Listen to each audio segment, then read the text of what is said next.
Welcome to another episode of the Cat Breeding for Beginners podcast. I'm Pamela and I breed British Shorthairs in Perth, Western Australia. I have a real passion for cat breeding and exhibiting, and I want to share my knowledge and experience with you. I'm on a mission to help new cat breeders go from feeling intimidated, confused and having trouble getting started to confidently breeding happy and healthy cats whilst enjoying this amazing hobby. Before we get started, make sure you visit my website and download your copy of my helpful guide, Advice to New Breeders, where experienced breeders share some great tips they wish someone told them when they started breeding. You can find the link on my homepage at www.catbreedingforbeginners.com. Just look for the picture of Angelica with her kittens. If you've been listening to my podcast for a while, you know that I sometimes share stories about things that come up in my new cat breeders club. And it's kind of interesting because some really weird and wonderful stuff does come up. And it's a great place for my members to share that information. There's no judgment or anything. We just help them problem solve when weird things come up.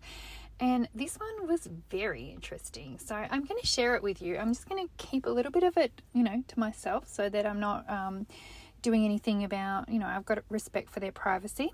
But let me tell you the story. So the initial message I got, and my members can message me directly. They're able to message me directly with stuff they want to talk about for emergency advice. Say they're having problems with a litter being born. Maybe they want to ask me a question that they don't feel comfortable asking publicly in our group. Maybe they're not in the group that much. It's not everybody's in there. I've got lots of members that maybe don't participate in there as much as others, which is all fine. Everybody does things in their own way. But what I was saying was members can message me directly. So I got a direct message from one of my members and they were asking me about their DNA results. So they'd done DNA testing on their cats and they had a full panel done and they had some results that they didn't really understand. And I could see why. The first one was that they had a result that was talking about a chocolate colour test. And the results say that they talk about brown, and that's a bit confusing for people because the gene is called brown by some testing places, but you're actually testing for chocolate and cinnamon. So I could understand that and explain that. And then we were moving down all the test results one by one. Blood type, they were a bit confused about that because they didn't understand that we only can recognize, they can only test for B, they don't test for A, so they can't actually say whether the other gene is A, they just say that it's not B. We went through that. Then we got to the section about colour point. And what was really interesting and made me sort of go, hang on, what breed are you breeding again? And there was something there that should not have been there. So in this particular breed, there is non-colour point cats. There are colour point cats. And when I talk about colour point where the gene is a place where you will find it's... There's always two placeholders for genes, but there's actually 3 genes that can go in those 2 places. So colour point was in the breed. And when I say colour point, I mean Siamese colour point. So I mean like the colour of a ragdoll, the colour of a Burman, the colour of a Siamese cat. That is in the breed. So if that had shown up there, it wouldn't have been very weird. It would have been a little bit weird, but not super weird. No, what had shown up there was one copy of the gene that was non-colour point, and a solid cat, and the other one was the sepia gene. So the question was, what does this mean?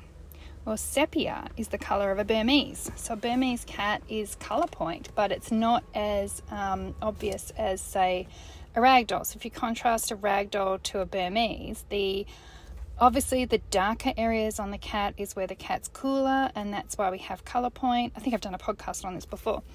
Colour point is the cool areas are darker. And on a ragdoll or a Burman or a Siamese, it's very obvious. On a Burmese cat, it is the same, but it is not expressing it as strongly, is probably the way I describe it. Sepia, which is the Burmese colour point restriction, is like a milder version of that. So if you think of a lilac or a blue Burmese, you do notice their face is darker. Then when you have the equivalent of black, which is brown Burmese, it's less obvious. The colouring can be more even across the whole cat, but it still will have a darker face and it will still have darker extremities. Well, here that was in a breed where it shouldn't have been. It had no business being there. And it was really interesting because the breeder that was contacting me didn't know what they were looking at because they were new and hadn't really recognized that it was like a wow, what is that doing there kind of thing. So looking at it, I immediately thought that my first response, and then when things like this happen, it's like, well, what do I do about it? My first response was to say, this is an unusual result for your breed. I recommend you go back to the DNA people and ask them to retest it because it's an unexpected result. And that can happen. There can be errors, there can be mistakes. We're talking about people. So, things are pretty automated, but they're not all automated. So you would want to maybe have it tested again to be sure. The other thing I said was, can I see your cat's pedigree? Let me have a little look and see if I can see anything in there that's going to throw up some sort of weirdness. What I was looking for was what I was looking for was sepia. What I was looking for was mink. Mink is actually the combination of the Siamese colour point gene and the Burmese colour point gene. So Siamese colour point, Burmese sepia together will produce mink. I was looking for that as well. There was nothing. There wasn't even a colour point in there. Nothing. And colour point is acceptable in the breed, but it's not common in the breed. Still looking for that elusive Burmese. Where did it come in? And I asked her, the people that you got this breeding cat from, do you know if they have any other breeds of cats? Do they have Burmese as well? And the response was, that was what they bred before they bred this breed. So that made me a little bit suspicious. And we looked a bit further. But interestingly, then my member went off and did a little bit of research on her own, and she found that there was a certain line of cats in there that were known to have that particular gene. Now, how it got in there, I don't know. Things like that normally get in through an oops mating. And an oops mating, it can be an accident, and the person breeding might not even know that has happened. They might not even realize what they've got. And so they just innocently register them, as normal, and suddenly that is in there in the gene pool. It can also be people just passing off cats as something that they're not. So maybe they know about the mating and they're just saying that it was a different cat that was the parent. It could be any of those things, but things do slip into the gene pool.